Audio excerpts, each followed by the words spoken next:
Sebuah jembatan penghubung antar pulau di Pulau Jawa ini sudah tidak asing lagi bagi warga Jawa Timur. Jembatan Suramadu merupakan jembatan penghubung kota Surabaya dan Pulau Madura yang menjadi ikon kebanggaan masyarakat Jawa Timur.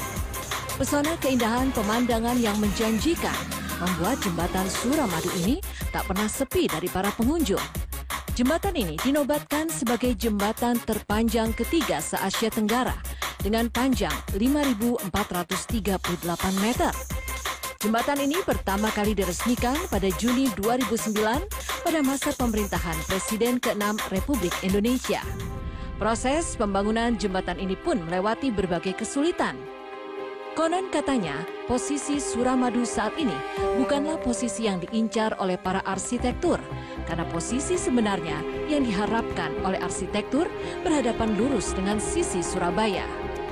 Tetapi jembatan Suramadu saat ini tidak begitu lurus, karena posisi yang lurus dengan Surabaya berada tepat di makam leluhur yang saat ini berada di sebelah barat Suramadu. Pada akhirnya, konon sebagian lahan pemakaman akhirnya harus tetap dipindahkan. Salah satu warga setempat mengatakan bahwa ada satu jasad yang masih utuh ketika proses pemindahan makam.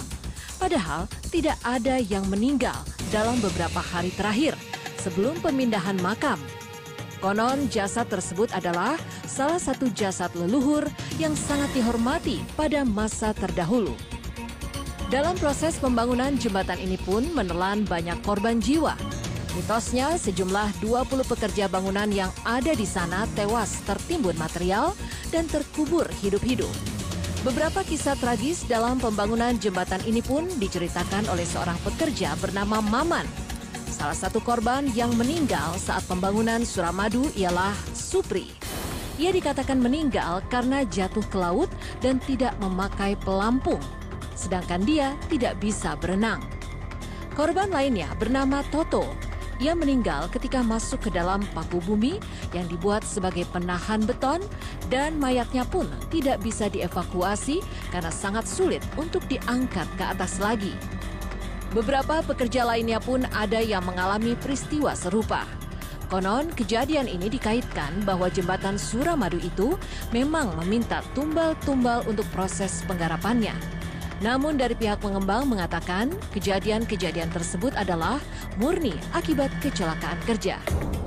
Setelah jembatan Suramadu ini berdiri kokoh dan megahnya jembatan ini sering dijadikan lokasi untuk berfoto oleh para pengguna jalan, namun tak hanya dikenal akan keindahannya. Jembatan Suramadu ini kerap menelan korban jiwa dan kejadian-kejadian tersebut pun banyak dikaitkan oleh sosok-sosok mistis penunggu jembatan ini. Salah satu mitos yang cukup terkenal ialah adanya sesosok wanita di sekitar pintu masuk jembatan Suramadu. Perempuan ini berambut panjang dan mengenakan baju terusan berwarna putih lusuh.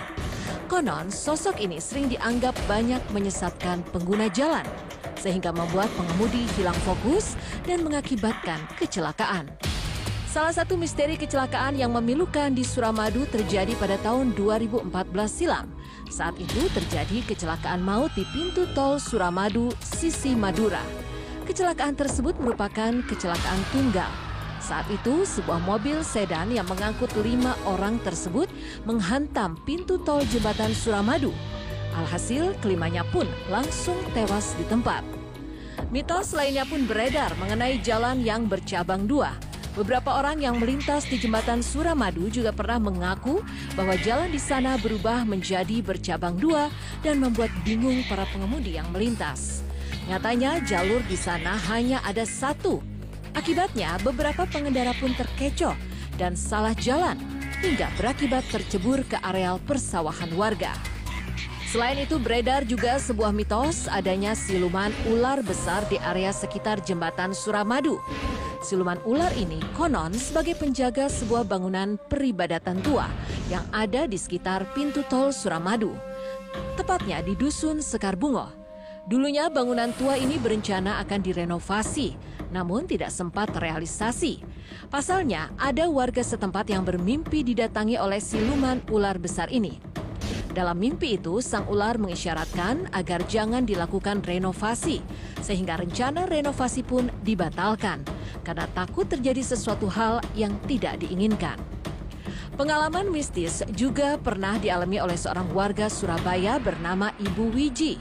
Saat mobil Ibu Wiji melintasi jembatan Suramadu, ia pernah melihat sosok penampakan seorang wanita berambut hitam panjang dan berbaju putih melintasi jembatan hingga membuat mobil yang ia kendarai harus berhenti tiba-tiba. Akan tetapi setelah berhenti, malah tidak ada orang yang melintasi jalan tersebut. Untuk itu disarankan bagi para pengguna jalan yang akan melintasi jembatan ini untuk selalu waspada dan banyak berdoa agar tidak diganggu. Pengalaman lainnya juga dialami oleh seorang supir minibus yang sedang membawa rombongan turis domestik.